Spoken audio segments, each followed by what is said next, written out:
Park Sejun was an ordinary human with a dream that was common for most people like him, and he miraculously got a chance to fulfill his dream, but it was in a way that he never expected to. We see a glimpse of his successful life as a farmer in the tower at the beginning of the story. He sends out a talking cat salesman named T to sell magical cherry tomatoes that earn a great price. And then he finishes working with his rabbit friends and enjoys his life as a farmer. But that was not how this story started. It started 10 years ago on Earth, when 99 floored black towers suddenly spawned all over the world. They were a complete mystery until people who had been reported missing emerged from the towers. And they told the world about the tower, a place full of monsters and riches. They could grow as a warrior or a magician in the tower, and as they grew, they could climb up the floors of the tower and earn money. And the most valuable thing they found was a golden ticket that allowed normal people to enter the tower. 10 years after that, the ticket had become very expensive, and Sejun was saving money to buy it. But one day, while returning home from work, he saw the portal that absorbed people into the tower. He jumped into the portal and found himself in a cave that was on the first floor of the tower. He was initially too shocked and disoriented to think rationally, but then he decided to survive till he could get out of the cave. To solve the problem of food, Sejun planted a few of the vegetables he had with him in the cave. His coming here was a mistake, and the tower manager, a dragon, wanted to correct it.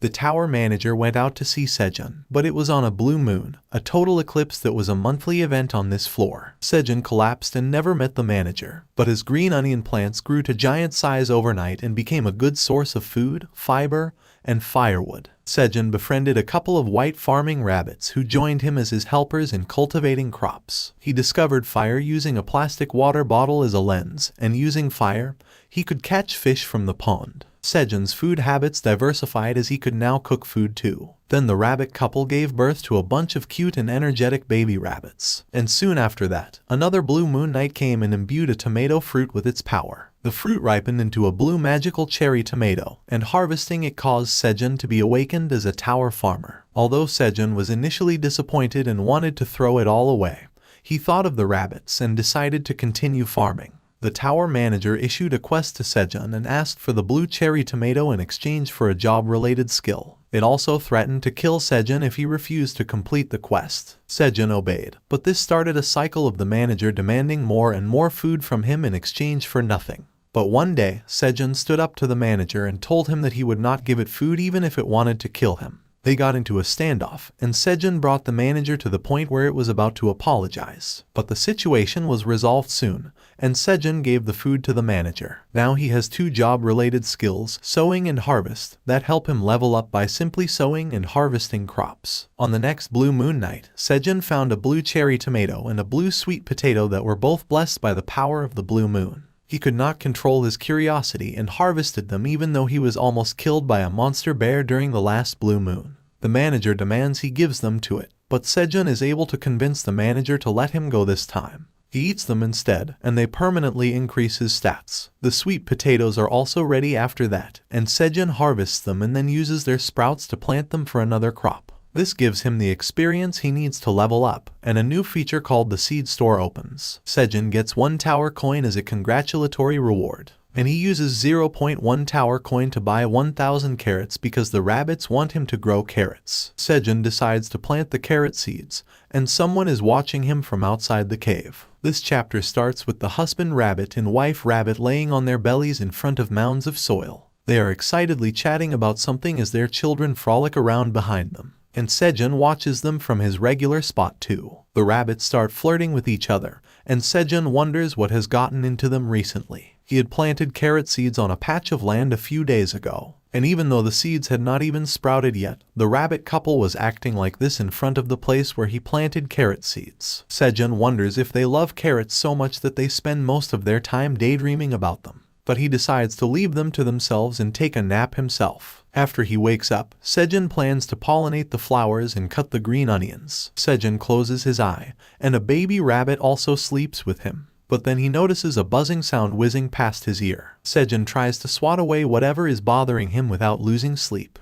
But since nothing changes, he gets up. He is frustrated and says, why did a bug suddenly show up now? But when he looks at the cause of the buzzing noise, he finds it to be a giant and cute bee. The bee looks at Sejun curiously, and he stammers for a while before saying she was so cute. He thinks this is a monster in the form of a bug. He calls the bee close so that he can read what kind of monster she is. But that happiness at meeting a cute thing vanishes when Sejun finds that it was a poison honeybee. He is scared and flinches as he reads the name, and he turns back to ask the rabbits if they knew whether the bee was dangerous or not. But the rabbit couple is already taking their children back to their burrow. They are scared of the bee too, and Sejun is stunned as he watches them run. He screams at the rabbits, calling them mean. His face twists as he asks them how they could leave him alone like this. The remaining information is given by the tower manager, who tells Sejun that the poison honeybees were carnivores that hunted monsters with their poison stings. The bee stingers were very dangerous, and the manager advised Sejun to stay away from them. Sejun is scared after reading that the bees eat meat. He thinks that they cease to be honeybees at this point. The bee flies towards him, and Sejun tries to shoo it away without any result. He says that he was just bones and had no meat for her to eat. He asks the bee to spare him, but she is still moving towards him, and Sejun sees her as a fearsome monster. He is fumbling around with his other hand when he finds something he can use to fend off the bee. It is just a broken tomato branch with a flower, and Sejun swings it towards the bee. He asks her to eat it instead of him. The bee curiously looks at the tomato flower,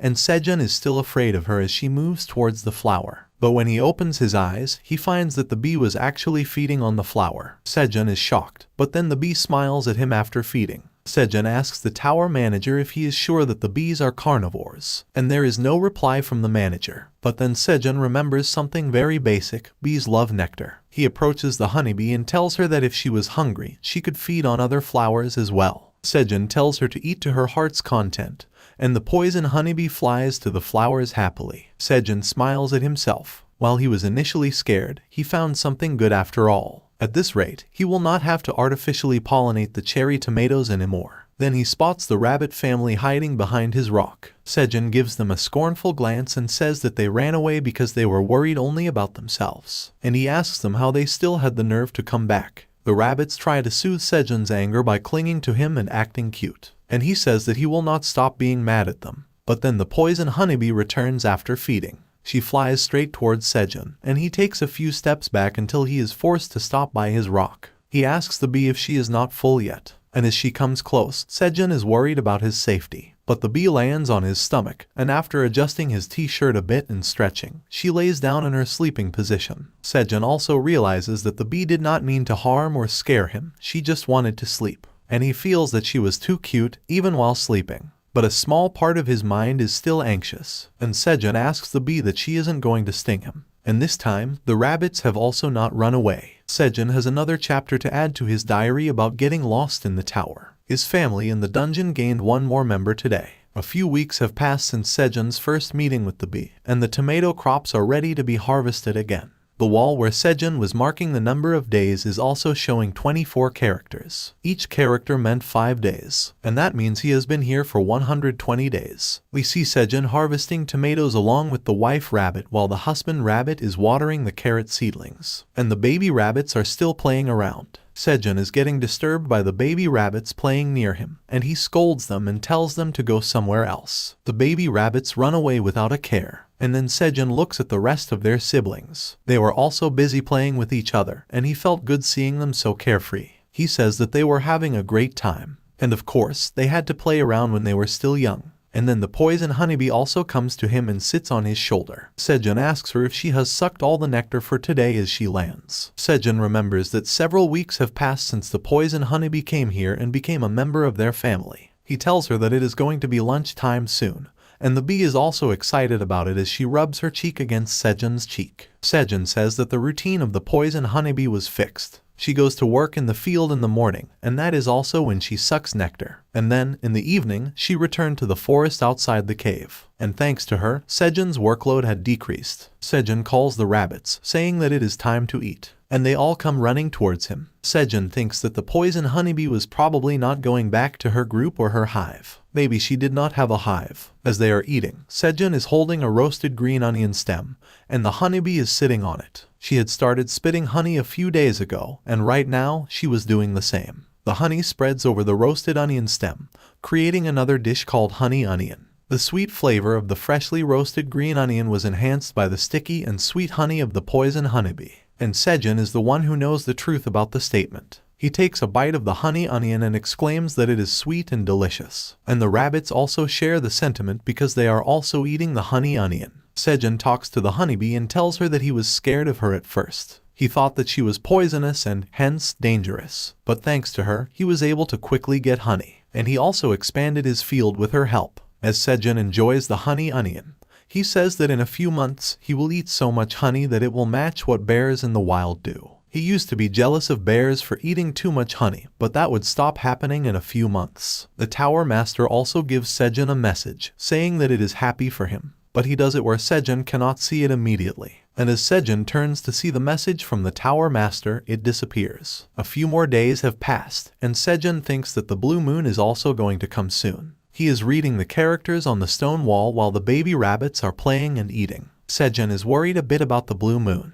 Even though nothing bad had happened yet, there were chances that things might go wrong at any time. He hopes that the blue moon goes safely this time as well. It is the 121st day after getting lost, and it is also the day of the blue moon that occurs every 30 days. Sejun is carrying a bag made of onion leaves and full of cherry tomatoes. He puts them inside their usual food hiding place, a rock circle covered with green onion leaves. Sejun is also wearing a jacket made of green onion leaves, and he says this much food will be enough. The poison honeybee had also not come to their farm for a couple of days, and Sejun thinks that she was also preparing for the blue moon somewhere. But then he sees the rabbit family. The husband rabbit and wife rabbit were trying to tell their children something, and their children were listening quite attentively. Sejun also notices that the rabbits were especially anxious today. But it is almost time for the blue moon, and Sejun asks them to go home now. But he stops mid-sentence as he sees the rabbit family huddle up. Sejun cannot think of anything that would make them behave so seriously. But the rabbits do not appear worried or scared either. Sejun is about to ask the rabbits if everything is alright when the rabbit couple bolts towards their home,